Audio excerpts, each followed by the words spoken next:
ગાદલવાડાના ભરતભાઈ ચૌધરીની આજે હત્યા કરવામાં આવી। એમના સાથી નીતિશભાઈ ચૌધરી પણ અત્યારે મુશ્કેલ પરિસ્થિતિમાં છે। બનાસકાંઠા જિલ્લા પોલીસ વડાને કલેક્ટર તંત્રની વિડીયોના માધ્યમથી અપીલ કરું છું, તાબડતોબ આ કેસમાં સચોટ તપાસ ટીમની રચના કરી જે પણ કસૂરવારોએ જે પણ કારણસર આ કૃત્યને અંજામ આપ્યો એ તમામને 24 કલાકમાં જેલના સળિયા પાછળ મોકલવામાં આવે, નહીં તો અમે મજબૂર બનીશું ઉગ્ર આંદોલન કરવા માટે। ઉગ્ર આંદોલન નહીં કરવું પડે એવી મને અપેક્ષા છે। શું ગંભીરતાથી ગુનાની આપણે બધા જાણીએ છીએ, એક માણસે જીવ ગુમાવ્યો છે અને આનાથી વધારે ગંભીર પરિસ્થિતિ કોઈ ના હોઈ શકે। એટલે તાબડતોબ હું માગણી કરું છું કે આમાં 24 કલાકમાં જે ટીમ કામે લગાડવી પડે લગાડો, પણ એક આરોપી જેલના સળિયા પાછળ હોવો જોઈએ।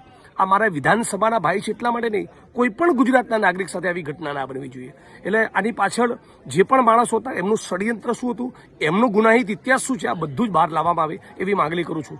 ભરતભાઈ ચૌધરી આપણી વચ્ચે નથી રહ્યા, અમને પરિવારજનોને મારી શ્રદ્ધાંજલિ પણ પાઠવું છું અને વિડીયોના માધ્યમથી જણાવું છું કે જે પણ મારા લાયક સેવા હોય, આ મુદ્દે કામ હોય, જે પણ લડવાનું હોય, જે પણ પ્રયત્ન કરવાનો, પ્લીઝ મારા ધ્યાન ઉપર લાવજો। હું અડધી રાતે તમારી વચ્ચે આવીને ઊભો રહીશ।